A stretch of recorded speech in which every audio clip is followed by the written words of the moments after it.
The Patrick Riggins Show. Call in now, 865-243-TALK. That's 243-8255. And now your host, Patrick Riggins.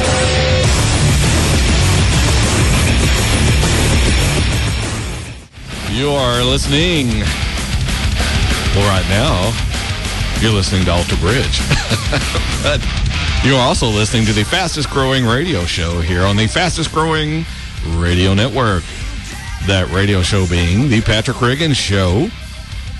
The radio network being the Libertarian Lighthouse Radio Network. Combined together, we make an unbeatable team of logic and reason in a sea of, frankly, irrational and emotional thinking.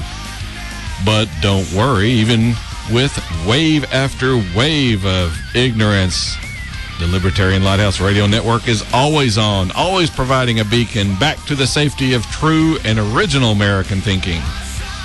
Helping to spread our message of freedom and liberty far and wide is the radio station known as our flagship. The flag bearer, if you will, for the Patrick Riggins Show. It is none other than 100.3 WNOX here in Knoxville, Tennessee. Yes, but you don't have to be within our coverage area to listen to this show. No way. We are also on internet broadcasting live. Just bring up your web browser and type in www.wnoxfm.com. There you can watch and listen to this show via the live in-studio webcam. That address again, in case you missed it, is wnoxfm.com. Kind of works out good that way. Call letters, frequencymodulation.com. Before we get going with the show, we always like to say hello to our show producer, Tori, who is working hard all day here at WNX, making sure the radio shows get out reasonably. It is my job to make you sound pretty. Yes, not your job to make me look pretty. That comes natural. I would have to be paid a lot more. Yeah. I'll walk in looking this good. Yes, that's not Brad Pitt behind the microphone. I know you bring up the web browser and you think that. I think it's Brad Pitt. But it's not. It's me, Patrick Riggins. Frequently get confused. Actually, I get more Ted Nugent than anything. But yes. Yes, they could mistake you for Ted Nugent. Or Jesus. That's with the full beard. But he's not been around on the earth for a while, so... Jesus, not Ted Nugent. That's what I was wondering. Ted Nugent's still here. Yes. Oh, gosh. So much going on this week. You know, I just want to maybe just not even do the show today because I'm worried about the whole sequester. Will we have money? And that's just so sitting. George talked about that last hour. It's just got me scared to death now. All right, let's just go home then. All right, that's it.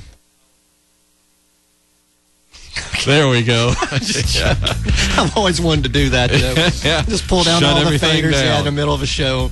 That was fun. Thank you. That's when you're going. Turn off Mr. Riggins' microphone. Bucket list. That one taken care of. That one's down. All right. Thank you for tuning in again this week. We get more and more listeners each week, and it's you guys and gals who are making this show one of the fastest growing of its kind. As I've mentioned, this is where you get the cold logic and reason. And you may ask why, and that's because it's the only way to make consistent and correct decisions. If you look around and pay attention, you'll see an alarming number of people who base their decisions on their emotions, how they feel about something, which is truly an ignorant way to decide things. And most of these people end up regretting those decisions that they make in haste and with emotion. That's why you see more and more politicians making these arguments in emotional terms, what you're seeing this week. These people frame these arguments emotionally because the solutions aren't logical. They don't hold water. So they make the argument from an emotional standpoint. They do this because that argument isn't valid. That's why we don't have people laying out issues from a reasonable point of view, because that isn't what sells anymore. It is clearly a product of our upbringing over the past few years. People used to say, hey, I see your point, but here's why it wouldn't work. Here's why you're wasting your time. But now we're taught that every idea is worth something, even those that are clearly wrong. So instead of teaching little Johnny why his idea won't work, showing him from a logical point of view and letting him learn, we congratulate him on his effort and tell him, even if it's wrong, even if he lost, he deserves recognition and a medal. Then we wonder why these people get out into life, and when they don't receive this sort of hand-holding, we wonder why they cannot cope. Do you ever wonder why we have so many people on medications today? These things aren't good for you. They don't make life easier. They just knock people out, deaden them to the world, keep them home and quiet until they either die or kill themselves. Whatever they do, at least they stayed out of the government's way. I guess that's all that really matters. Or people get so frustrated that they give up. Either way, you lose in the long run, because the people wanting to run your life, they never give up trying. Have you ever noticed how politicians will keep introducing unconstitutional legislation over and over? Every session is the same thing. It's because they know if they keep at it, eventually they'll get it through, or a significant portion of it, either on its own or included in another piece of legislation. That's why we have to remain vigilant about fighting, because they aren't going to give up, and neither should we. This is why I constantly remind you to write your congressional representatives, your local leaders, anyone and everyone in an elected position. We don't want them to forget that we are the ones who hired them, and we are the ones who can fire them. Lately, government has started getting arrogant, starting to think it can do whatever it wants, and to a large extent it can. This is what we need to rein in. This is why we need to work to get libertarian, or at least, very least, very conservative people into our elected offices.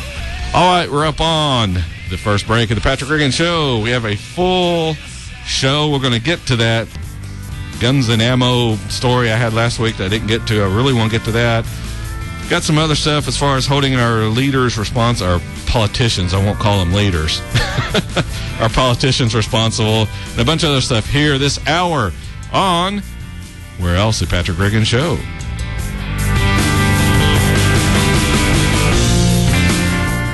Fighting for freedom, liberty, and the restoration of the Constitution.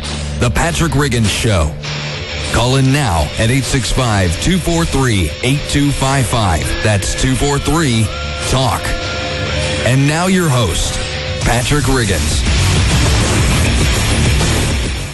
Welcome back to the Patrick Riggin Show here on the Libertarian Lighthouse Radio Network. We are shining the light of American ideals and all the filth and trash that the two parties put out in the hopes that you'll vote for them. But through listening to this radio show and educating yourself on the topics presented, you'll be that much further ahead of everyone else when it comes to knowing what is happening in our government, and more importantly, able to wake up others to the reality of it all. That was interesting, listening to my promo during my show. Just to let you know to tune in for Patrick the show you're already listening to, guess what? It's on. Hey, it's an imperfect world, Patrick. Get over it. Yes. I would think promos would run when your show's not on. So that's like Kroger running advertisements to shop at Kroger while you're in Kroger. They do that. They do that. Hey, be sure and shop while you're here. Yeah. Come to Kroger. Oh, you're already here. Oh, well. So be sure and listen to that Patrick Riggin Show at 2 p.m. Sunday afternoons. Oh, it's 2:20 already. All right, now that I've made the program manager mad. Mr. Riggins, can I see you in my office, please? My promos will be running at 4:30 a.m. now. My tank, please. If even then. All right. In this segment, what I want to do is go over a column written by Max Slavo, it's not that it's an alarmist or survivalist. I just found it interesting and thought my audience would as well. I was going to talk about this last week, but we kind of ran out of time, and the column is entitled Guns and Ammo Production Maxed Out. This is a society preparing for war. Now, if that title doesn't grab your attention, I don't know what will. The article begins with, President Barack Obama is arguably the best gun salesman ever. Over 65 million guns have been purchased since the president took office in 2009. FBI background check statistics indicate that over the last 12 months, Americans purchased a new gun every 1.5 seconds. Woo! Yes, a figure which suggests there is much more to the recent panic buying than people just stocking up to go hunting or sports shooting. The following guns and ammo industry report indicates that every major gun and ammunition manufacturer in this country is running at 100% capacity, with many so far behind that they've stopped taking new orders altogether. It has some statistics in here which I thought was interesting. Smith & Wesson is running at full capacity, making 300 plus guns a day, mainly their M&P pistols, which is their pistols designed for carry type situations. But they've got some bigger ones, but they're unable to produce any more guns at this level to help with the shortages. Ruger, they plan to increase production from 75% to 100% in the next 90 days.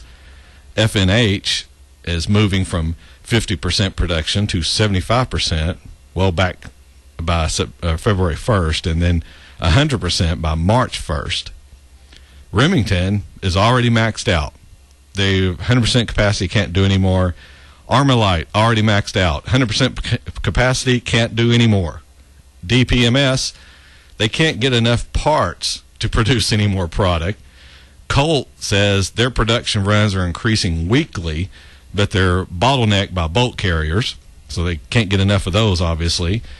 LWRC, they're making only black guns, running at full capacity, and they can't get enough gun quality steel to make the barrels. One thing, Springfield Armory, that's the only company who can meet the demand, but they're running 30 to 45 days behind.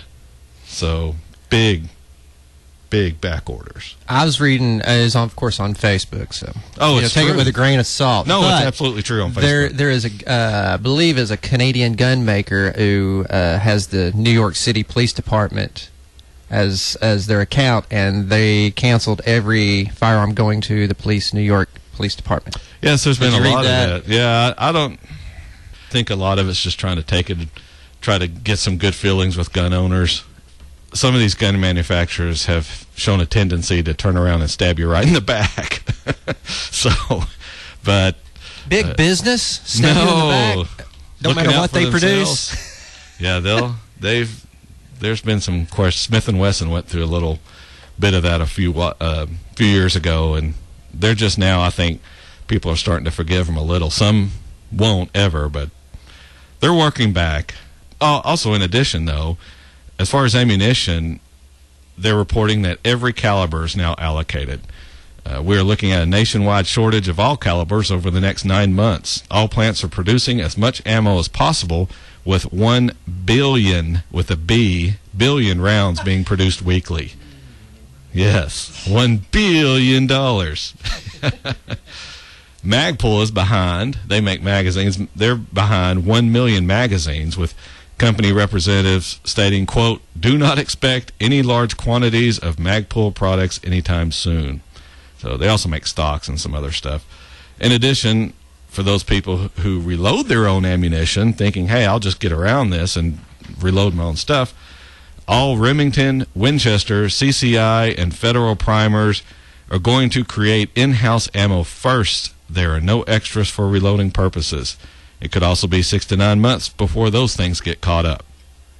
Now, the article continues with Mr. Slavo's reasoning for this huge demand for arms and ammunition.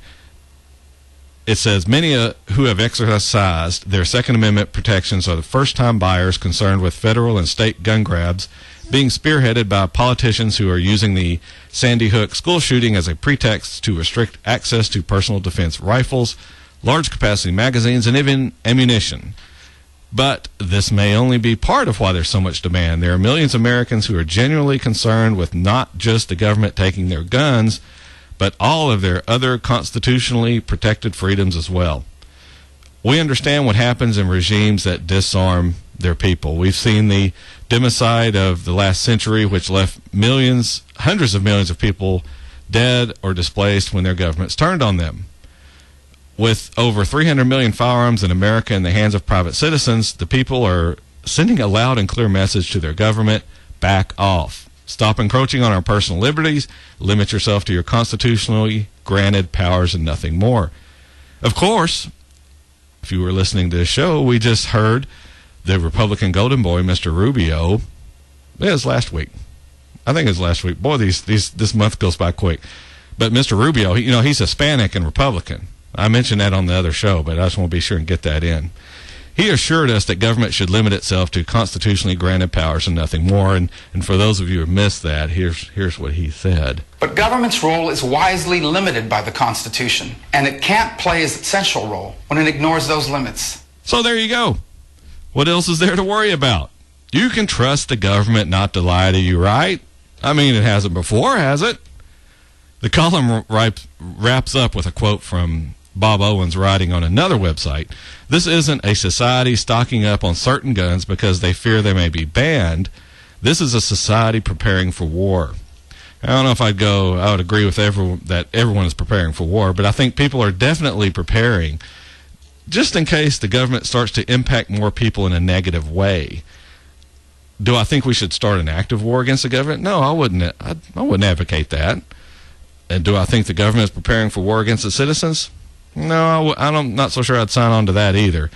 Mainly because most of the people who would be prosecuting that war would refuse to do so under those terms. Now, what will happen is we'll have some limited skirmishes involving small numbers of people taking the law into their own hands and trying to bring about change through violence. The government knows that it can act against these sort of people harshly without incurring the wrath of the majority of the population. And so what we're left with is mainly death by 1,000 cuts. We will back the government in its fight against these people who are seeking to overthrow society in a violent way. That's how these little outbreaks will be sold to the rest of us. Makes it much easier to cheer on the government, the good guys trying to protect us from the so-called nut jobs. The only problem is, by the time we realize how far government has gone, will it be too late to do something? I think with the amount of arms now in the hands of the citizens of this country, I don't think we'll get to the point of no return. We just have too many people that have guns. So what's the answer right now? Well, it's what I've been preaching on this show from the very beginning. We, the citizens, hold the answer. We hold the solution. It is voting out these people who believe in more governmental control. It's just really that simple. Don't listen to these people who say we're too far gone. We aren't. We could turn this whole country around at the next election. We made a good effort in 2010, but then we kind of fell down in 2012. This isn't a one-time thing. This isn't a show up and vote one time and everything is back to where it should be. We have to get good people to run. Don't accept whoever the major parties are putting up. Nominate and get elected good libertarian people. With the number of people who turn out to vote being so low, it wouldn't take a whole lot of people getting together to get it done. But you have to do it. That's the key. As I played from Ronald Reagan's inaugural address in 1981, a couple of shows ago, here's his words, just to remind you. Progress may be slow, measured in inches and feet, not miles, but we will progress. Exactly. We will progress if you'll work at it. We're at the bottom of the hour here on the Patrick Riggins Show, already zipping along. When we come back, we may talk a little bit more about this, a little stuff on gun control and holding our politicians responsible for their negligence when we come back. It doesn't take too much to keep us satisfied. Fighting for freedom, liberty, and the restoration of the Constitution. The Patrick Riggins Show. Call in now at 865-243-8255. That's 243-TALK. And now your host, Patrick Riggins.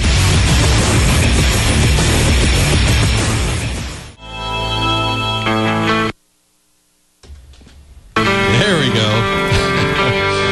Welcome back to the Patrick Riggins Show. here on the Libertarian Lighthouse Radio Network. Guess what? I got a fever, and the only prescription is more cowbell. Yes, I got a fever, and the only prescription is more cowbell. But, hey, if you're all out of cowbell, I'll take some common sense and reason, although I think our government has probably banned those substances from being imported. I don't think they're being produced here in this country anymore either. I think it all has moved overseas along with our freedom and liberty. But here at the Patrick Riggin Show, we are cranking it out as fast as we can. And you don't need a prescription for it, only a desire for the truth. While we had that music run, it made me think, though, sometimes I get the question of why I let the music run a little long coming back from breaks, especially one at the bottom of the hour, and it's because this show is part of a network, the Libertarian Lighthouse Radio Network. And since there may be multiple stations involved in broadcasting over the network, I run the music a little long, so all of them have a chance to run their public service announcements, their commercials, station IDs, stuff like that. We want to be sure they get all of that in before we come back and start talking. Otherwise, on some particular radio station that may come back off a break late, it picks up right in the middle of my sentence, which makes it sound a little weird. And the listeners on that station will wonder what they've missed. So by letting the music run a little long, especially on the half-hour break when a lot of stations run their news and weather, in addition to the commercials and other things, by letting the music run a little bit, it assures those listeners they are not missing any of this radio show. And as you regular listeners well know, you don't want to miss a second of what is going on here. Now, some radio shows, well, they just aren't that good. Missing a minute here or there, well, you aren't missing much. But on this show, we have so much going on, you don't want to miss any of it. We want you getting every last drop of that goodness, despite the fact Tori doesn't turn my mic on. Thought you got away with that, didn't you? Total brain toot. I'll call you out on it. I had two buttons to hit, the music and your mic, and I hit them backwards. I turned the music off and turned your mic. But it's all working now. Oh, yeah, just 20 minutes. Yeah. Then you can roll towards the house and have a cold beverage. I'm not sure if anybody heard me mess up or not. No, they didn't. Oh, shoot. But now they do know. Hey, it's not smoke and mirrors around here. I'm just honest and serious. That's what we want. Yes. Honesty. Take responsibility for your the problems you cause. And boy, do I. All right. This segment I want to pick up along the same lines I left off with that other story. And I think all these guns and ammunition being sold, that's a good thing. It's good for the economy, and it's good for people to be able to take care of themselves and their families. The situation is now with all these people arming themselves with record numbers of people buying guns, so much so there's a serious shortage now. With all these people getting guns and carry permits, personally, I think public shootings are going to become a little more rare. When they do happen, there'll be less numbers of victims. And by public shootings, I mean the non-gang related shootings. It's just like what is happening on airplanes now. Gone is the time when someone could stand up on a plane and take it over by themselves or even using a few extra people. When anyone acts up or anyone starts acting weird, instantly there are 5 or 6 guys standing on his neck putting a stop to whatever's going on. People are just not going to sit there and be sheep anymore, or a large number of them aren't anyway. There will always be people who insist on doing nothing, on giving the bad person their way in the hopes that, oh, maybe they'll just leave me alone. But I think a majority of people are making the statement through all these gun purchases, hey, we aren't going to sit back and take it anymore. And this is what scares the government. They are used to a population that has sat back and allowed it to get away with whatever it wants. Now, with all these guns out there, the government's starting to get a little worried about the people it supposedly serves. I was reading today, this whole fight back advice is now make getting around to the schools. We've had these stupid sheep-like regulations advising people to run from the attacker, to lock the door and huddle in the corner of a room. even the armed agents of the Department of Homeland Security, they were even told to do this. I talked about it on this show way back on July 22nd of last year. You can go listen to it on our YouTube channel at youtube.com/Patrick Regan Show. But here is a clip off that show of the relevant part of what I'm talking about. The Department of Homeland Security telling their armed agents, that in an active shooter scenario, which means exactly how it sounds, there is a person actively shooting at a crime scene. The agents, what they're advising them if someone comes into the offices, the agents, along with all the other employees, are supposed to run away and hide.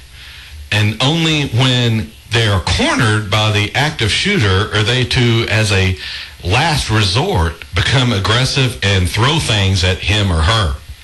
They are then supposed to call law enforcement and wait for their arrival, presumably while other innocent people are being slaughtered. That was way back on July 22nd. Now, we've been teaching our children to wait for help, wait for someone to come. Don't try to do anything yourself. And not only our children, but our teachers as well. Lock the door, huddle in a corner. In other words, cower with fear. What we need to be teaching them, and what is starting to get taught, is to lash out with violence. If someone is intent on killing you, kill them first. If you can't, do as much damage to them as you can. Never, ever give up the fight. Never surrender to anyone. We've taught kids, don't fight with anyone. Don't fight back. Try to negotiate. Even with a bully, try to use problem-solving skills when what really needs to happen is punching him in the mouth. That seems to solve the problem as far as that bullying bothering that particular person. You never see a bully picking on someone who is bigger than they are or someone who will fight back, because bullies aren't totally stupid. Well, some are, but most aren't. They aren't going to bully someone who's going to punch them out. And even if the person being bullied, let's say he gets beat up, you can be sure the bully is going to move on to easier pickings next time if he knows a person is going to put up a fight. Same reason all these tough guy shooters kill themselves when the police show up on the scene. Yeah, they're all decked out in camo and black garb and come off pretty tough when they're shooting at unarmed people. But let the guys with guns show up, then they take the easy way out and commit suicide. We have told people don't fight back when the opposite is true. As Americans, we used to have the reputation that we would fight back. With all this sensitivity training over the past years, we've been trying to create a compliant population that can be easily ruled over. And with a liberal teaching establishment and liberal media, we no longer teach standing up for yourself or someone else. There is nothing wrong with standing up for yourself, for fighting if the situation calls for it. Kids fighting in the schoolyard teaches a lot of valuable lessons that you don't get in class. It also teaches more important life lessons, lessons that enable you to get along in society. Sure, you can't solve every problem by fighting. When you get older, you realize that. But by then, you've also developed a backbone and the will to stand up for yourself or to defend another less strong individual. This is why you have a camaraderie in organizations like the military and law enforcement. Everyone knows the other person has your back no matter what. It doesn't matter if you hate the person. If they get into trouble and need your help, or vice versa, then help is going to arrive with a vengeance. It's kind of like a close-knit family. I can pick on anyone in my family or my close friends, but if someone from outside does it, well, look out, because now you've crossed the line. All right, we're up on the final break of the Patrick Regan Show already. Boy, this show goes by quick. Doesn't it, Tori?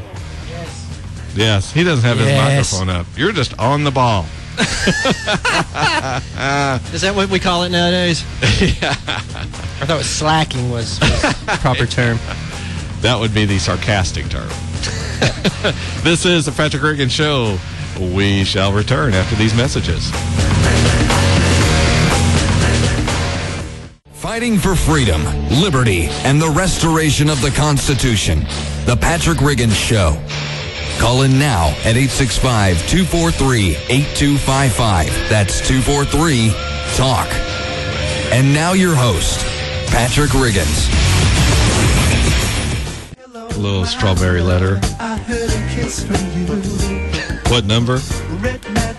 23. There you go. 23. Tori was too busy dancing. I was dancing. If you're watching the webcam, you get a good view of that. Well, you have to come over here. There, now you can see. Hey, I've had Lisa to call up earlier today wanting a kiss from me, so. Really? Yeah, my ego is huge now. Hey, I had that email back when we were doing the charity spotlight. Remember that? Never heard anything about that. No, I did not. Oh, see. And, hey, not that Tori's not a handsome guy, but come on, I'm the host. I should have got mentioned. But nothing. It was all about Tori and his situation as far as personally. Well, it always is, you know. It is. It's my world. You're just lucky I let you live in it. Yes, I'm just a little electron circling the nucleus of Tori. Hey, you're just lucky I let you on my radio station during the day. Yeah, I am appreciative of that. I'm so full of it. We're going to have women down here beating down the doors to see you. Bring money. Yeah. We'll let your wife be the first one in the door. She'll be bringing the broom handle. Talk about money. Or the axe handle. All right. We're here on the last segment. It's usually a short segment, but I want to get this in because this is something I think we really need to think about. Now, I joke around a lot on this show, and sometimes I throw stuff out there, but this one I'm, 90% serious about. But we need to start holding these politicians, or do we need to start holding these politicians personally responsible for the laws they vote to pass? Now, if they're voting for an unconstitutional law and someone ends up suing the government over that law, either it has cost them their freedom in some way or cost them money or their business, if they can show they've been hurt, especially if the representative has been negligent, for example, they didn't read the law before they voted on it, which we had a story about that just this last week here in the Washington Times. It said a new bill working through Washington State's legislature would allow local sheriffs to enter homes of gun owners to ensure their weapons are properly stored. The bill, pushed by Democrats, allows police to search where and how assault weapons are stored, as well as how safely they are stored. Now, Senator Adam Klein of Seattle, he's a Democrat, sponsored the legislation without reading the 8-page bill. 8 pages, and he can't read it. His excuse was, I made a mistake. I frankly should have vetted this more closely. Because there's been an uproar, of course, over this. The primary sponsor of the bill, Senator Ed Murray, also a Democrat from Seattle, condemned the bill subsection authorizing police to search homes without a warrant. He said the plan to harass and intimidate legal gun owners is probably unconstitutional. Gee, probably unconstitutional? Senator Murray doesn't know if it is or isn't? So, if these people are sponsoring and voting on laws without reading them, isn't that negligence? If I can prove that in court, shouldn't the person doing that be held responsible? If the representative is found negligent or the government is found to be at fault, then everybody up the line, the regulators who should have known better, the congressional representatives voting for it, all these people would be held responsible. We do it in the private sector. If I get a judgment against these people and they don't have the money to cover it, let's start garnishing their wages and liquidating their assets.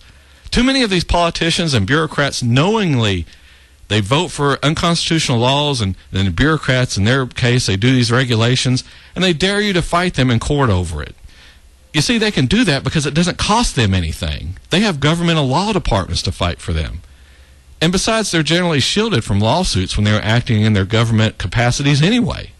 If they get a win in court, well, they win. If they lose in court, they still win because since it didn't cost them anything. they'll just come back and make some other stupid rule or regulation or pass some asinine law, knowing they won't be held responsible for doing it.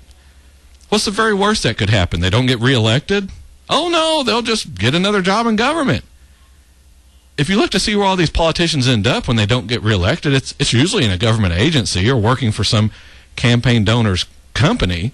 You see, if there's a danger that these people can be held civilly liable for their actions, they would think twice about doing them. If they vote for something that costs someone money and they can prove it in court, then make that representative pay out of their own pocket. I can be held civilly liable if I do something that costs someone money or costs someone time. Why can't our government employees? Even if you do sue, you have to pay their lawyers because they're paid by your taxes. We do this with CEOs. We expect them to know exactly what is going on in their company. If that company is doing something wrong, we can prosecute the CEO. Why not use that same standard in our government? If I sit on a board of a company or work in a company that is doing something illegal, I can be held liable for the actions of that company if I knowingly approve them. Heck, the government can even come after you using the RICO statutes and get triple the damages. Another good example is this whole sequester hysteria going on right now. And both sides are blaming each other when they're responsible. They're both responsible for ruining our economy. Democrat, Republican, they both spend our money, our tax money, mind you, like it will go on forever. Like there's no end to spending money. Even while they argue over these cuts, right now, they're pointing at each other and saying they did it, or it's their reason or their problem and their fault. Even while they're doing all this, they're spending record amounts of money. I keep hearing people saying, we need to act like adults. Do mature adults constantly spend more money than they take in? That's what we're doing right now, right this very moment. Are you saying no one in Washington, D.C. is a mature adult? I would certainly be comfortable making that argument. As I just pointed out, our congressional representatives are acting with negligence. They are purposely and knowingly hurting our economy and thus our citizens. Should they not be held responsible civilly for doing so? I think if they were in danger of losing everything they had because of their irresponsible actions, they would be more careful when it comes to voting on legislation. We do that. We get something like that passed, and it'll never happen. But we get something like that passed and also implement a loser pays in these civil actions. That way they wouldn't just be getting sued by everybody for frivolous things. If you sued them frivolously, then you'd have to pay their legal bills if you're found that you're just throwing this out there trying to make trouble for a candidate. But if we did that, we'd be a long way down the road to getting our country back on track. All right. We're up on the end of the Patrick Riggin Show already here on the Libertarian Lighthouse Radio Network. Tori, are you about ready to hit the house? Oh, yeah. You get here, your day starts about 11, doesn't it? Yeah, about 10:30. About 10:30, yes. So we will let Tori go. Well, I appreciate that. You're very welcome. That's a nice thing. You can go home to your harem that insists on emailing you and not saying a word about the host. Kareem. Yes. Thank you for listening to the Patrick Riggin Show again here on the Libertarian Lighthouse Radio Network. If you want more information about us, go to our Facebook page at facebook.com/Patrick Riggin Show. You can also go to YouTube at youtube.com/again Patrick Riggin Show altogether. And if you want to write us, email us about the handsome host, but we know you're just going to mention Tori. It's patrickrigginshow@gmail.com. And if you want to send pictures of yourself to Tori, you can do it via the WNOX here on Kingston Pike in Knoxville, Tennessee. Just join me next Sunday afternoon when once again we'll talk more about freedom, liberty, and the restoration of the Constitution. This is Patrick Riggins, and we'll see you next Sunday afternoon at 2 p.m. Have a great week.